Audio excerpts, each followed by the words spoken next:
Hi, everyone, and welcome to the Hybrid Teacher Survival Guide question and answer webinar. I am recording this live, so I'm coming to you live from Fort Collins, Colorado, for some of you who are on YouTube with me now. Thank you for joining me, but a lot of other people will be watching this back later, so this video will be recorded and it will be saved on YouTube for anybody who would like to watch back. If you are here with me live, you can ask questions in the comment section. So on YouTube, if you can see over on the right-hand side, feel free to say hello. You can introduce yourself if you'd like, and that would be a great place to ask questions. I've structured our session today where I'm going to start with a number of questions I received from the sign-up form. I'll go through those, and then I will take questions from the comment section. So we'll see how many we get to. We've got about an hour, and hopefully we get all those questions answered. I'll start by just mentioning, if you're for some reason watching this and have not yet downloaded the resource, you can get the book, the Hybrid Teacher Survival Guide, by going to bit.ly/hybrid teacher in your URL bar. And it will take you to this webpage which side is it? Over there? Where you can download. It's a free open source resource. I do accept donations and I appreciate donations, but totally free to use. I appreciate you sharing it on. I'm really, made this for teachers who are looking towards the fall and maybe going into hybrid or remote learning, and chances are we're probably going to be flip-flopping back and forth between those. So trying to help teachers help kids. If you'd like to share on with anybody who you think it might be useful for, please just share that link, the bit.ly link. And I'm going to go ahead and jump into our slides today.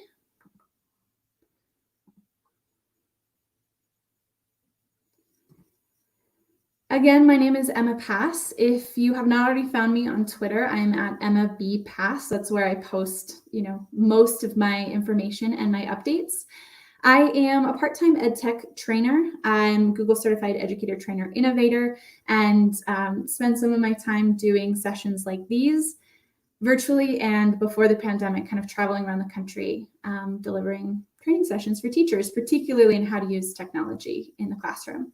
But I'm also a middle school teacher. I teach 7th and 8th grade language arts at PSD Global Academy. This is our school building. And just a little recap, our school is a hybrid school. Pre-pandemic, all of our students were coming to the building on Tuesdays and Thursdays and engaging in really traditional education, synchronous live learning. Monday, Wednesday, Friday, our students stayed home and they engaged in remote asynchronous learning, with the option on Wednesday mornings to come to what we call an open lab to get intervention, small group work, one-on-one teacher support, or something like that. So just a little recap and reminder of my background. We're going to go ahead and jump into the first question that I had online, which was, what are your top tips for formative assessment checks within the lesson when providing synchronous instruction via a digital platform? And I love all of those terms that you got there. So we're talking in this question about if I'm teaching my students over Google Meet. So if you're here watching me live, very similar to what we're doing now. So if I'm on a video conferencing software and engaging with my students in real time, what are my favorite formative assessment checks? Now, I do a number of things. I'm always trying to kind of get that formative assessment data while my students are learning to understand, if what I'm trying to teach is making sense to them. And I'll do that in a number of ways. Number one, I use the Google Meet chat box a lot. So if it's a really simple lesson, or if we're just doing a quick review, oftentimes I'll ask them to type a response just into the Google Meet chat box because it's right there and it's available. However, if I'm doing anything more in depth than that, and you'll see I'm going to do quite a bit of demonstrating today, I'm going to go ahead and jump over to show you one of my absolute favorite tools, and I mentioned this in the book. I use Pear all the time. Pear allows you to add interactive questions directly into your slide presentation. So for example, if I was just doing a check-in with my students, how are you doing today? Maybe an icebreaker question. What Pear would allow me to do is over here on the left-hand side, you can see, this is what the students see. They see my slide where I asked about the check-in, but I've also added this interactive element. And on the right-hand side, they have a text box where they can type their answer. As the teacher, as long as I have the premium version of Pear Deck, and this is why it's one of the only tools I definitely recommend like paying for. I use a lot of EdTech tools for free. This one I would pay for out of my own pocket, because if you have the premium version, you get what's called the teacher dashboard, and I can see the students type in real time. So I can see Trisha start to type Harry Potter, and I can narrate in the Google Meet lesson. I can say, oh, Trisha, I love Harry Potter. And a lot of people love The Office. That's a great show too. I can also give little bits of feedback. So I can say, let's make sure we're using punctuation at the end of sentences. And then you can see the students deleting and going back and adding their punctuation. So Pear Deck is an amazing formative assessment tool. I use this whether I'm teaching synchronously live in the classroom. My students are sitting at their desks with their computers using Pear Deck as I teach, or if I'm teaching over Google Meet. A couple more examples. There's drag and drop features within Pear Deck. So in this case, I had participants drag the heart into where they thought they would land in online teaching. And I can get like an overview sense of where my students are. This would be great for, again, a little how are we doing check-in on a scale of totally confused to I totally got it, let's move on. You can do those quick little checks. Multiple choice, and in this case, if you hover over any of those multiple choice bars, you would see students' names. So a lot of times I use this to understand, one, are we ready to move on to a new concept? Do we all understand? Or two, I can look at that small group that's maybe like way off track and just make a mental note, I need to meet with these students at the end of the lesson or tomorrow to make sure they get additional supports. And then no matter what I'm doing a Pear Deck lesson on or who I do it with, I always do 1 minute of free creative expression. So I give a blank slide, use the drawing tool, and then we always get to have just a little fun time at the end of the lessons where the students get to draw a picture, and then I show those pictures to the whole class. Again, if I'm in the classroom, I'll present those on the big screen. I'm just like starting to forget what a classroom is like. The projector, the whiteboard. If I'm on Google Meet, I'll just share my screen and show them each other's drawings. So Pear Deck is by far my favorite formative assessment tool. However, the other thing I'll mention is I just use Google Docs a lot. So open up a new Google Doc here. Remember that one of the awesome things about Google is it's all cloud-based and collaborative. So you can share a document with a student, whether that's just sharing it with that student up here top right.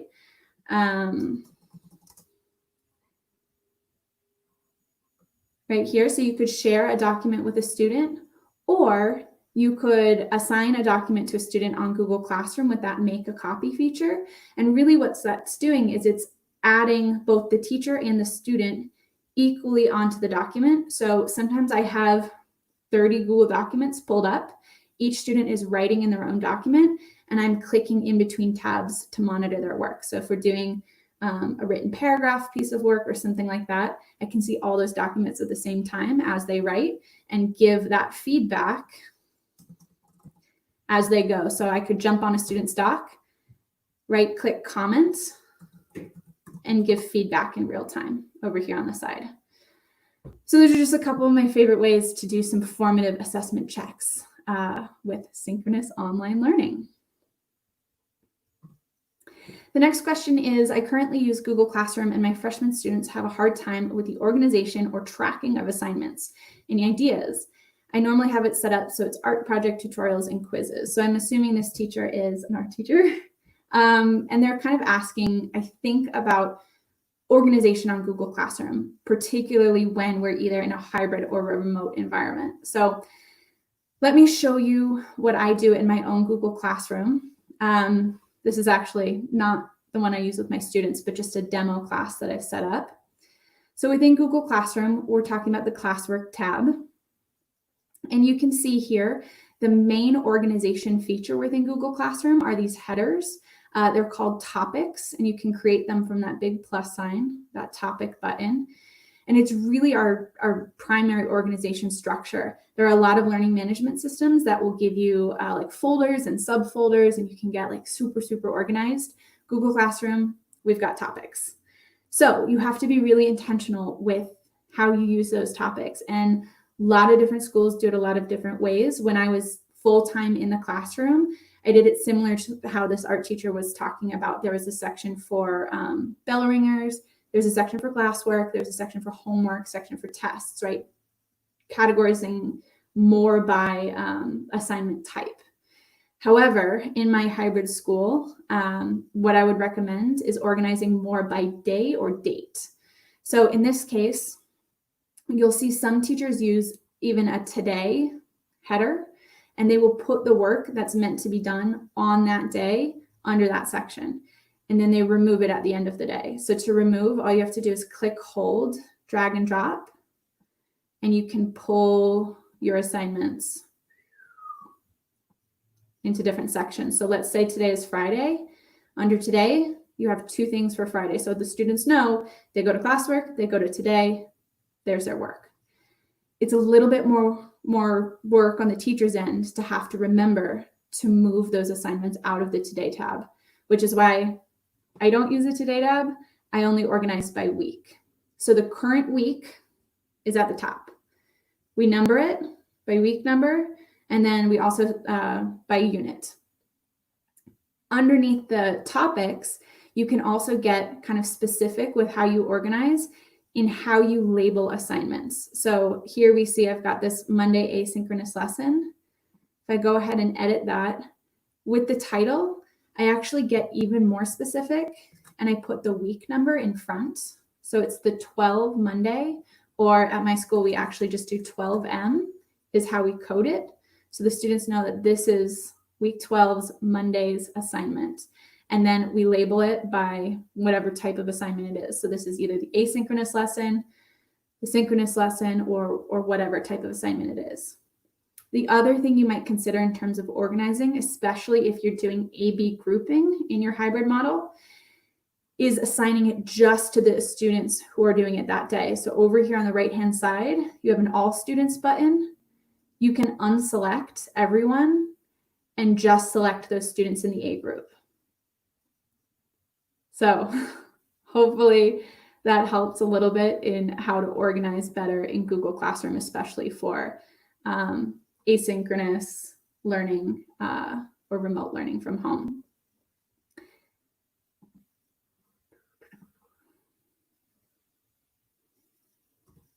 Next question, how would you manage the needs of students in an A, Monday, Tuesday in person, and B, Thursday, Friday person cohorts who are officially in the same class? So a couple things to say about this is, number one, it entirely depends on how you're planning to deliver that instruction to the students who are at home. So I mentioned this in the book at the end in what's called the administrator's appendix. I didn't want to get into too many technical details in the bulk of the book, just because a lot of times these are decisions administrators are making and teachers don't actually have much of a say. But there's really 2 ways schools are going about this. One, the students who are at home are doing asynchronous learning. So you've built a lesson for them, you've posted it on Google Classroom, they work on it on that day, and hopefully as a teacher, you're finding a little bit of time to be checking email, answering questions as they go. The other way is some schools are live streaming their synchronous classes. Meaning, if I were in my classroom right now and there were, 10, 15 students sitting in the room, I would also have my computer set up and hopefully a lapel mic so the students can actually hear. And I would be on Google Meet teaching to the computer at the same time as I'm teaching to the students who are at home. Again, those are 2 different ways that schools are organizing this A-B group model. I think the advice that I would give for this exact question is, regardless of the model, make sure that you're still connecting the students who are in the classroom with the students who are at home. And there's plenty of collaborative tools. We already saw how Google Docs can be collaborative. So you could have pairs where there's a student in the class and a student who are at home, and they're working in a pair on that Google Doc, because they can talk to each other, they can chat with each other, they can work simultaneously, even if they're not in the same room. Flipgrid is another great collaborative tool. Flipgrid allows students to post videos to each other and respond via video. So a student in the classroom can post a video and a student who is at home can watch that and respond.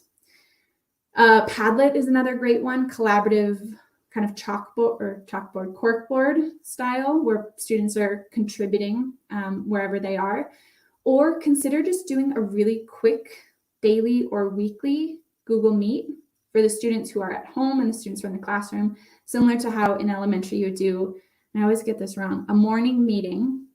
I say Monday meeting for some reason, a morning meeting where you just have 10 minutes where the students who are at home log on.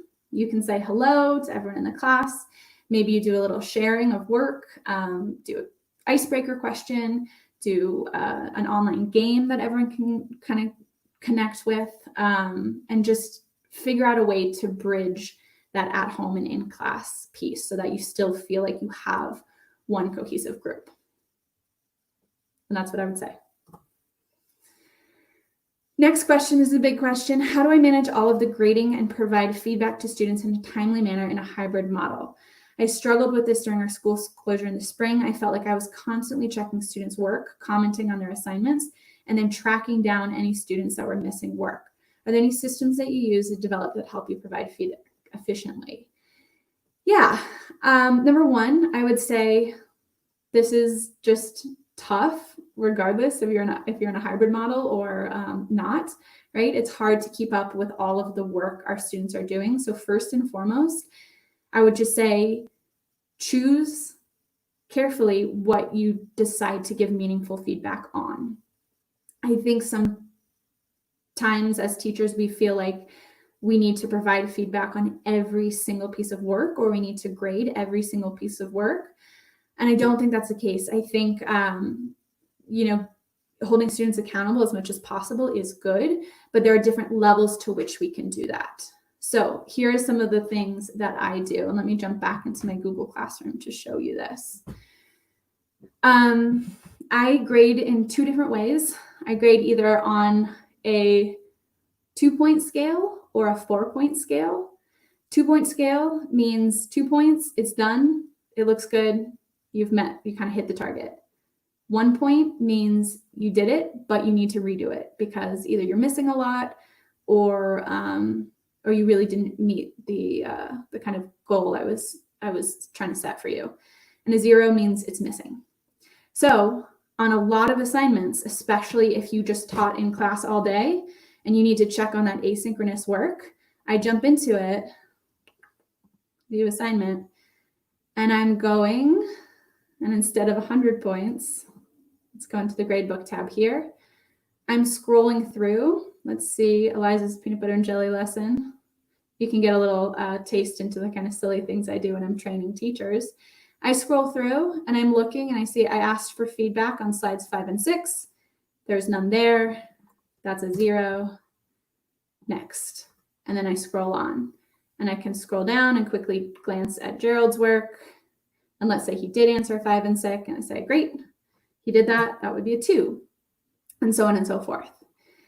Then a couple times a week, I give a 4-point scale assignment, which is standard-based grade. So I give them a standard and I tell them specifically what I'm looking for in that assignment. And then I'll grade it on a scale of 4. Have you met the standard? Are you approaching, reaching, or beginning? And on those assignments, I'll actually go in and provide feedback by either commenting directly on the assignment and always adding private comments, particularly if it's something that they need to redo. I'll give really specific feedback. Hey, on slide 5, I was looking for subject-verb agreements. Go ahead and check that again. So the amount of grading I do is different depending on the assignment, and I try and choose really carefully the ones that I spend time on and provide meaningful feedback on versus the ones that I'm scrolling through really quickly just to say, did you do this? Or do I need to check in with you tomorrow because it's missing or it's incomplete? Other than that, every once in a while, I just have no time and I would go to an assignment. Let's see, instructions, edit, and I'll change that grade to ungraded. Sometimes you just can't. And I think that's okay. I think in a perfect world, we would have, less demands and we would make more money and we'd be able to grade and give feedback on absolutely everything, but that is not the world we live in. So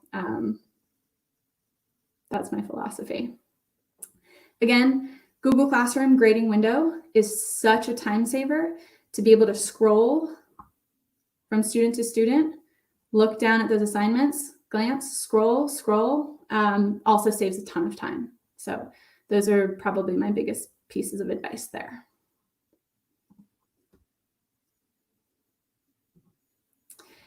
Really interested in Emma's thought processes on deciding how to begin creating a plan using some of the resources in the survival guide. This was a hard question, and I'm not even sure I have started making my own plan for the fall yet. So this answer may evolve as I start planning. But the first thing that came to mind was just to tell you how I plan for a normal week. And how I do that is through a document that I call Week at a Glance.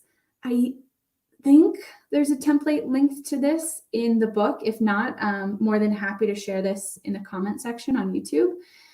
But essentially, for each class I teach at the start of each week, and really I do it the Friday before, I make this document called a Week at a Glance. This is something the teachers at my school have been doing even before I arrived. This predates me, where I will fill in some of this information. I always start with a template, so I'm not creating a new document every week. I'm just using these pre-built formats and filling them in, where I post the learning targets. So that helps me get organized in my mind, especially when I think about, okay, when I do some standards-based grading this week, what am I going to be grading for? Then for each day of the week, I have just a quick overview of what that lesson will be. So in this case, this SDL stands for student-driven learning, but really that means asynchronous learning. So on Monday, you're going to have a warm-up, you'll do independent reading or whatever. So I use this Week at a Glance template to help me plan my whole week. And then I post this every week for students on Google Classroom. So on Monday, they get an overview sense of what their week will look like. And that helped me to plan it as well. So this is how I would start in terms of planning based on the resources in the book. There are a lot of resources in the book, right? I started with that toolbox, and there are, Canva and Flipgrid and Pear Deck and all of these resources. My best piece of advice there is pick one that is interesting to you, figure out how you can technically use it, right? Get logged on, get your account, figure out how to use it, and then use it with your students a number of times until you're comfortable with it, they're comfortable with it, and then come back to the book, grab a new tool, and start implementing that into your next Week at a Glance plan. Hopefully that answers that question. Next, somebody asked for some examples of my synchronized lessons. I have, here's an example of a lesson I did this past spring with my 7th grade students. We were working on a persuasive or argumentative unit. Again, I'm a middle school English teacher, so this is pretty English specific, but hopefully it gives you an idea about how you might adapt it. I made this Google slide deck, presented it on my Google Meet. So we were all in Google Meet together. First thing we did is we looked at this image. This was a little kind of figuring out a murder mystery. And then we read this paragraph. I have my students volunteer to read in the chat box. I just say, hey, who wants to read? They type me into the chat box, and then I call on them to unmute their microphones. They read out loud. Then we did a quick review about how to construct a response. If you're an English teacher, you might be familiar with the race response. So we just quickly reviewed that and then had a conversation in small groups with looking at the evidence either from the picture or from the paragraph and explaining how that evidence supported their claim. So I had each kind of pair of 3 to 4 students go to their own Google Meet group. They each had a copy of these slides, and one of them took the role of being the slide sharer. So one student shares their screen and they're responsible for typing. Everybody else is just having a conversation. So they worked in small groups to collect evidence and explanations. I spend my time while they're doing this jumping in between meeting groups. I have them all pulled up in a tab, and I just jump from one to the next, to the next, to the next, checking in and seeing how they're doing, answering questions, and just kind of making my presence known. So I start by jumping in really quickly. So spending only like 10 to 15 seconds in each one, so they can say, oh, hey, Miss Pass is watching us. And then spend more and more time as we go, kind of helping and supporting. Then after probably 15 minutes of this, I call them back. So we're all still in the whole group meeting, and I say, hey, everyone, come back to the class meet. And they type in the chat box, I'm back, I'm back, I'm back. So I can see when all of them are back in the whole class meet. And then we construct a response together as a class. So now I'm typing, I'm modeling for them how to write or construct that evidence and explanation into a paragraph. And then finally, I sent them off to write their own paragraphs. This actually became homework. So the asynchronous learning for the next day was to construct their response on a tool called Go Formative. Then that was Tuesday. Wednesday, they constructed their own response as their asynchronous work. And then on Thursday, we had a whole class debate about how this guy, Arthur, died based on the evidence they had collected. In this case, I used a tool called Parlay. So we all go to a website called Parlay. It gives students a little toolbar at the bottom of their screen where they can tap these icons to indicate if they want to contribute to the conversation. Then as a teacher, I can see who wants to talk, and I can facilitate and say things like, looks like Tyler has a new idea. Tyler, why don't you go ahead and unmute your microphone and tell us what your idea is? While he talks, maybe Sean taps into challenge, and I say, oh, looks like Sean wants to challenge something you said. So Sean, why don't you go ahead and talk? And it's a great way to facilitate a whole class discussion. So that's what those little avatars look like when you tap in. And I just had some kind of rules for discussion, norms for discussion there before we did that. So that was 2 examples, I guess, of what an online synchronous lesson looks like.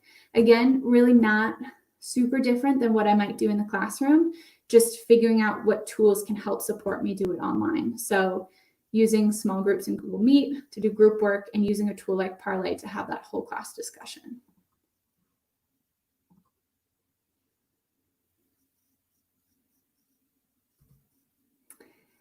Next question, for those meeting 2 times a week, what's a reasonable amount of work to give for a project outside of class?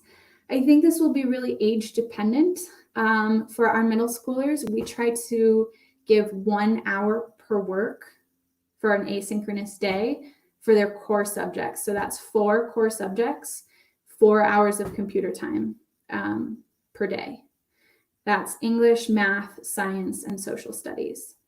Then outside those 4 kind of asynchronous computer hours, they might also be doing some music practice. A lot of our students play sports, so they're, ice skating or doing whatever kind of sport they do.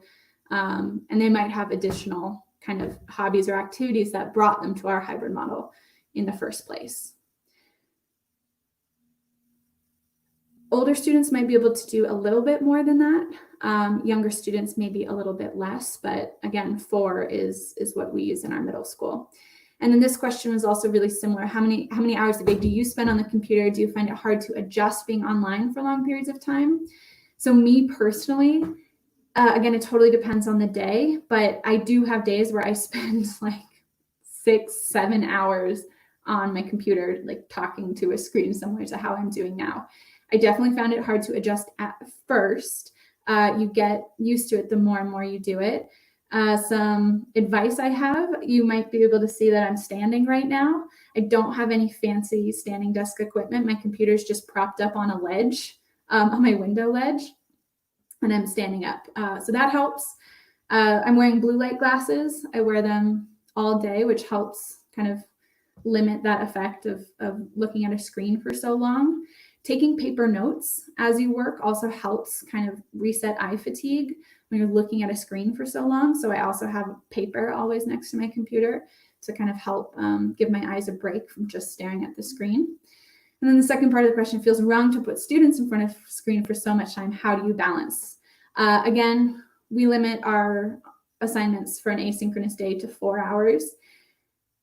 Additionally, a lot of the work that we're asking our students to do might not be completed online. So I could have my students do a sketch note or a mind map on paper.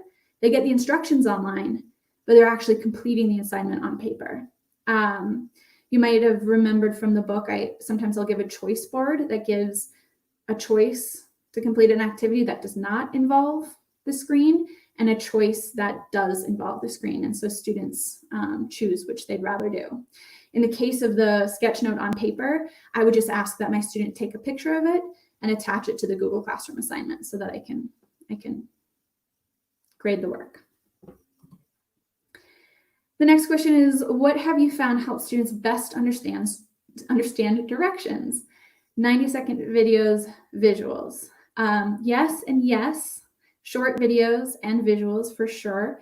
As you can see, both from my slides and from my book, I use a lot of icons just because they're really quick and easy to use and find. And I don't have to spend too much time like searching for the exact right image.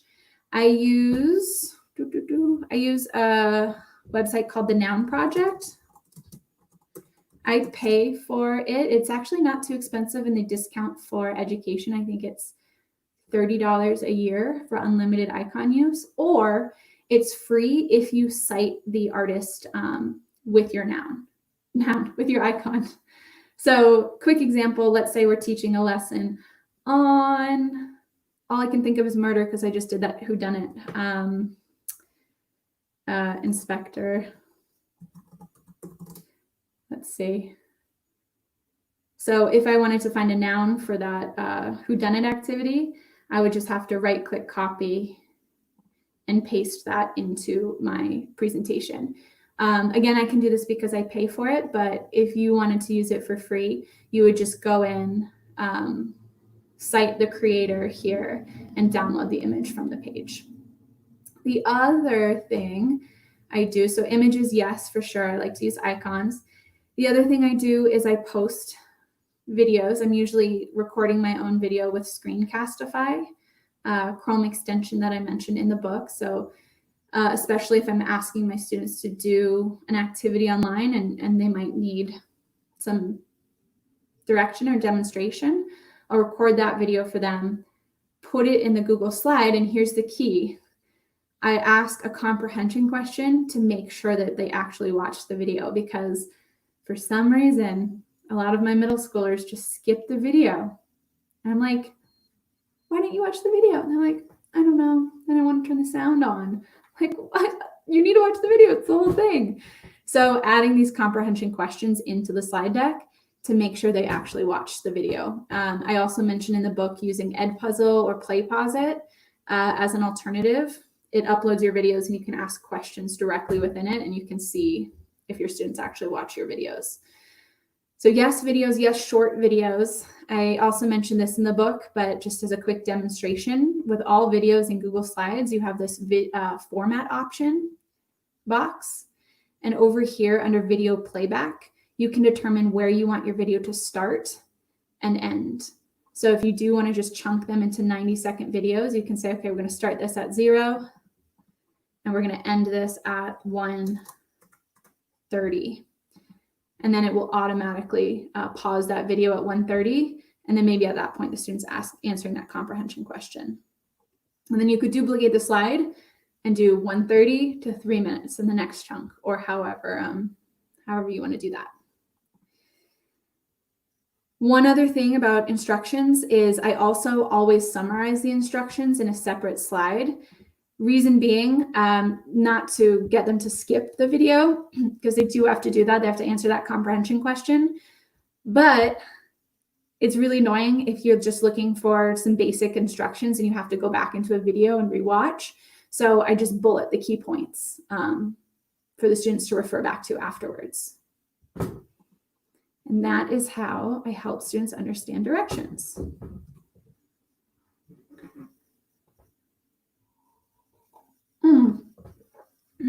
I see a couple questions coming in on YouTube, which is fantastic. I will answer those in just a little bit. Next question is, which practices from the traditional classroom are most readily transferable to online instruction? Which traditional classroom practices will be most challenging to transfer? So this one was also a little challenging for me to think of, mostly because I'm a millennial and I started my teaching career using Chromebooks and using technology. So most of what I was doing in a traditional classroom is still what I do in a remote environment. However, I think to answer this question, I would say reading, of course, is pretty easily transferable. You just have to be very cognizant of how you're delivering reading materials to students, and keeping in mind that we're more likely to skim information that we're reading online. So making sure students are annotating or answering questions as they read. Definitely worksheets are pretty transferable. If you have a PDF editor, something like Kami or Squid for Chromebooks is another great PDF editor, you could have students doing a worksheet digitally. However, I would recommend, instead of just doing a PDF editor worksheet, transforming that into a hyperdoc. And if you've not yet explored the wonderful world of hyperdocs, they are worksheet-esque, but they link, and that's where that they hyperlink elements to other places on the web to kind of expand what's possible in a worksheet while still kind of gathering formative assessment data or, sharing work.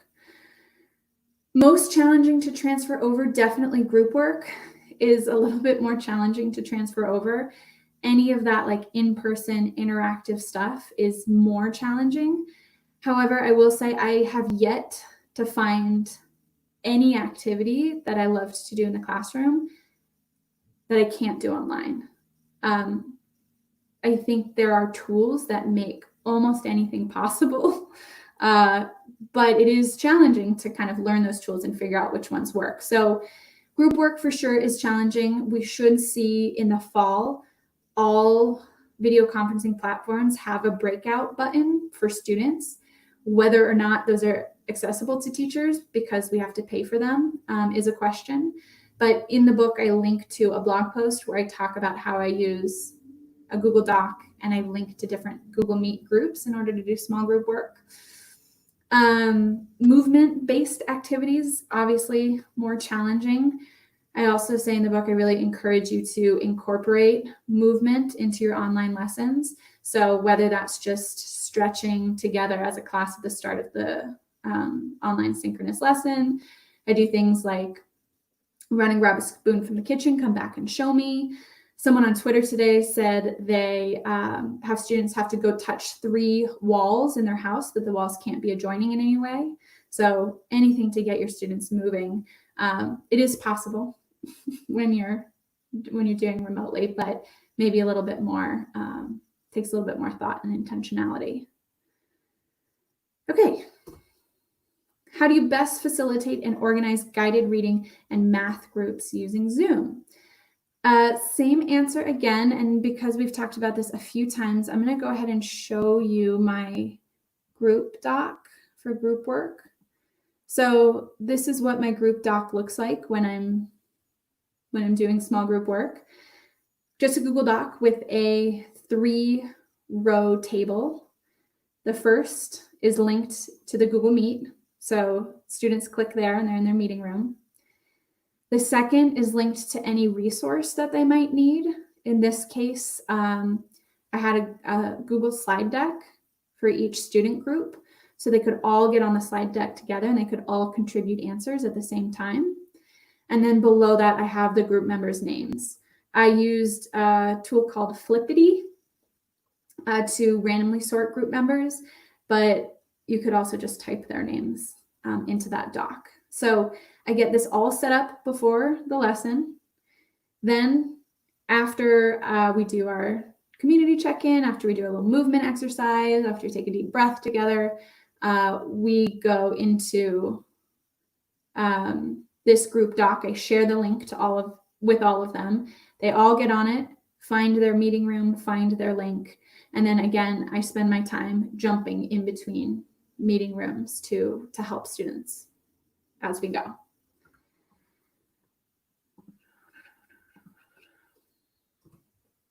What are the most important tech skills to teach students the first week of school for hybrid or totally online learning? So in the book, there is that table that recommends tech skills by age level.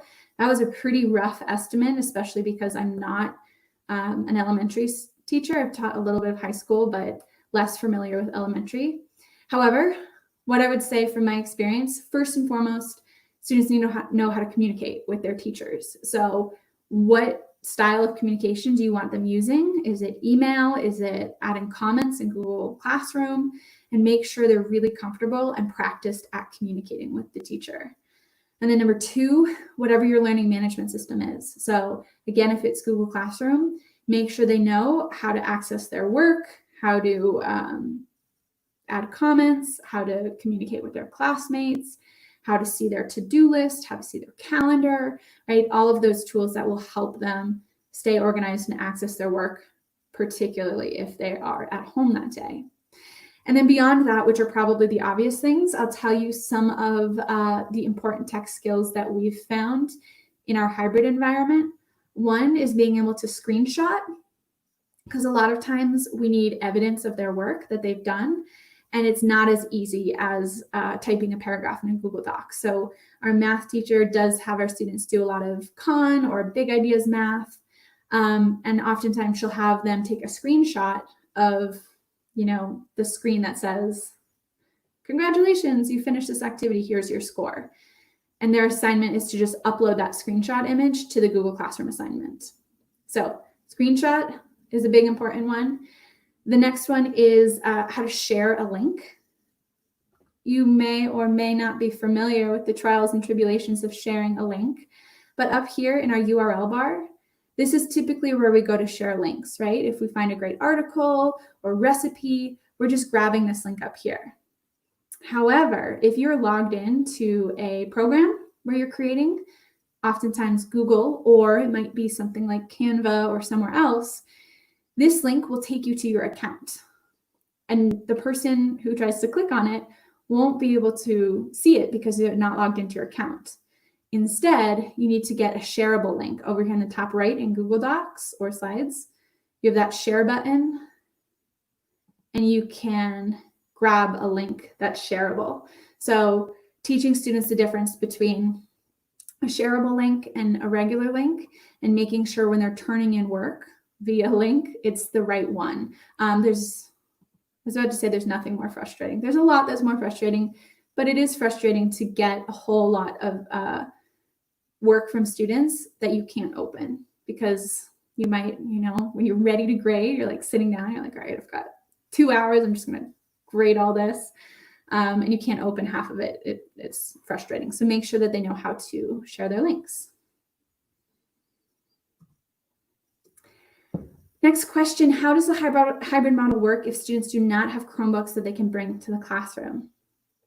Another really tough one. In this question, I'll just assume no access to technology whatsoever. In that case, if you are in a hybrid model where your students are coming to campus a couple days a week, you would just have to make sure you've got a really great system for collecting and distributing work on those days. So if the student is on campus on Monday, you make sure that you're collecting the work from Friday and you're giving them the work for Tuesday. And in this case, it's probably paper-based, probably packets. That is my best advice. I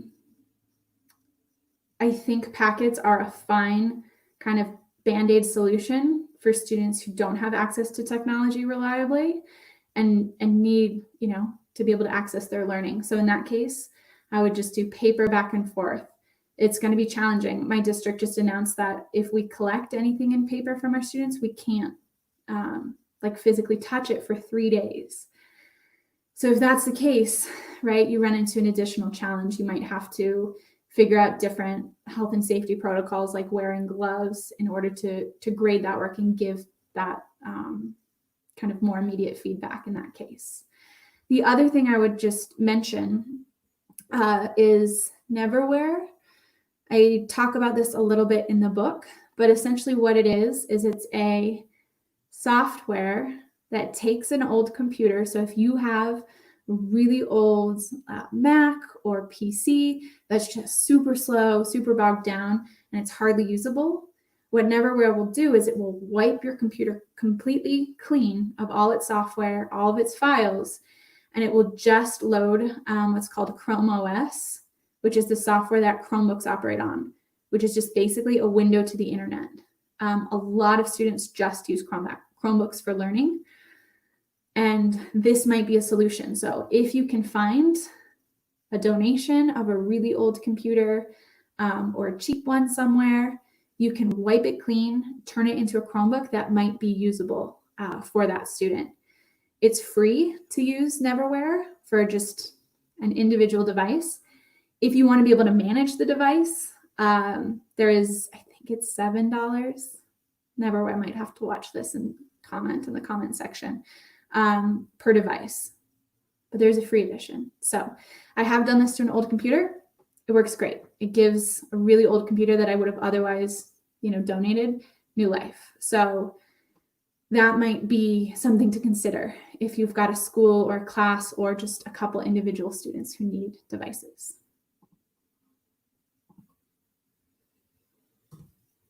How to go about hybrid learning with the early years. I did mention this earlier. Besides substitute teaching, I've never been an elementary school teacher. So I can't speak from personal experience, but I can tell you what I've heard from colleagues. Number one, at our school, unfortunately, the elementary school is very parent involvement heavy. Of course, the difference between where I am and where most people will be in hybrid learning is our parents chose our model because they wanted that involvement from home. So we get that advantage of having a lot more parent buy-in on the front end. Our elementary school teachers are posting to Google Classroom, but the parents are the ones usually accessing that, and the directions are more for the parents, right? Go through this lesson, watch the video, do this activity with your student. Here are some tips, here are some resources. So if you do have really active parents, that's one solution. On the other hand, one of my friends lives in Europe where they were able to reopen their school in a hybrid model this spring. She uses Seesaw, which is super intuitive and easy. She teaches kindergarten for students to use, and most of her students can navigate and access Seesaw independently.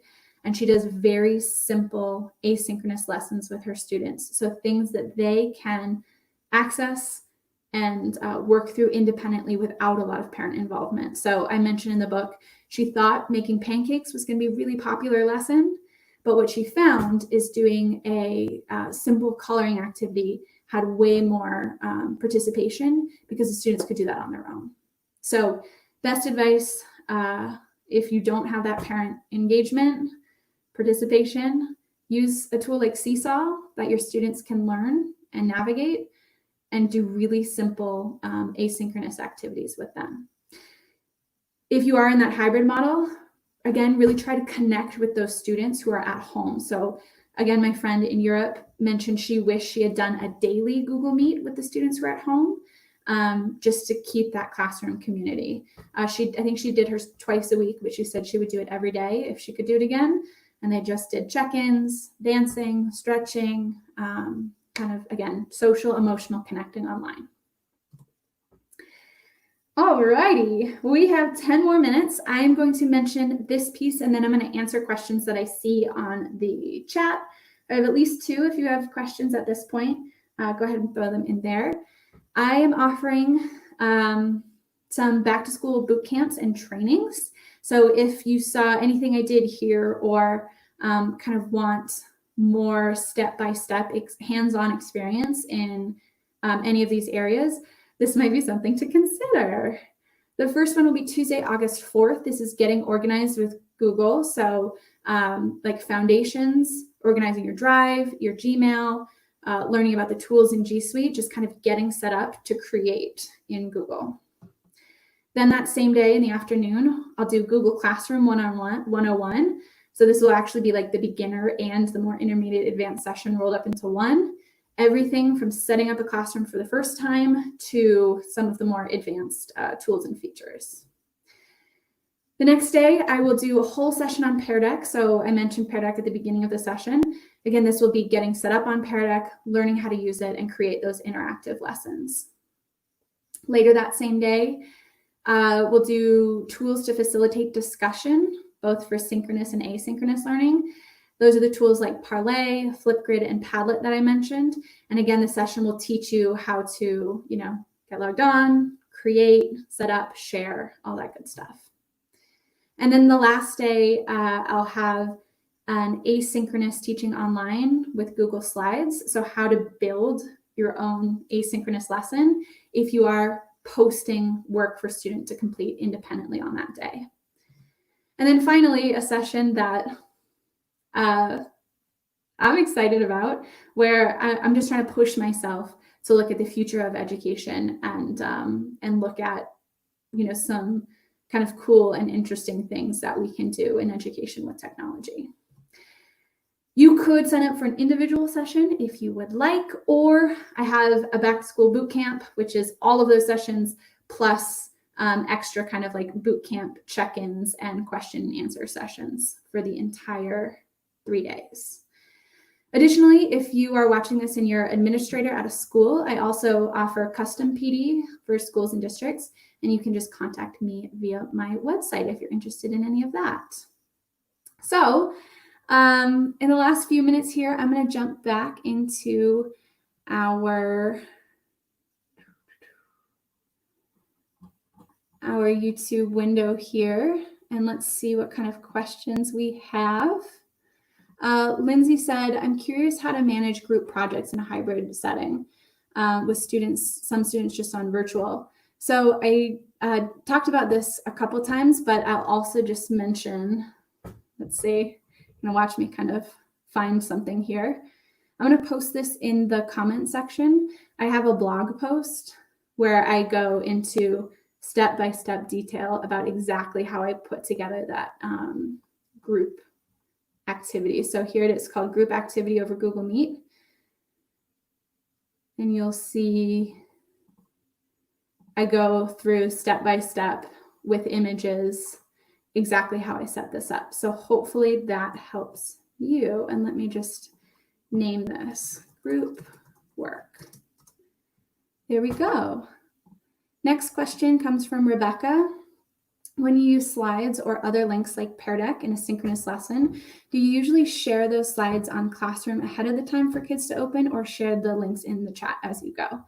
Rebecca, typically, if it is a synchronous online lesson over Google Meet, I'm sharing in the chat, only because, I don't necessarily want students to get on documents ahead of time, because we're all tempted to do that if it's there and available. So yes, typically I will share in the chat, but I'll also post the video recording of the lesson that I just did with the links on Google Classroom retroactively. So if there was a student who for some reason couldn't attend our live synchronous session, they can watch the lesson back, and they also have the link to the activity, so they can complete the activity after the fact. I think that's really important, especially in a pandemic, right? We don't know what students are facing at home that prevents them from getting to an online class. So I really encourage recording lessons and providing links after the fact. Alrighty, that is all the questions I see, unless there are any others coming in.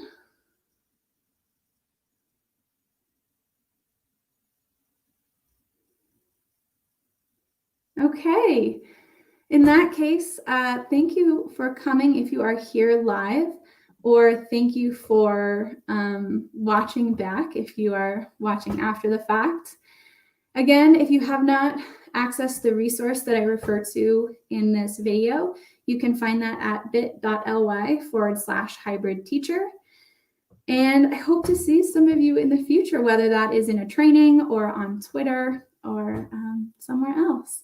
And have a wonderful rest of your day. Bye, everyone.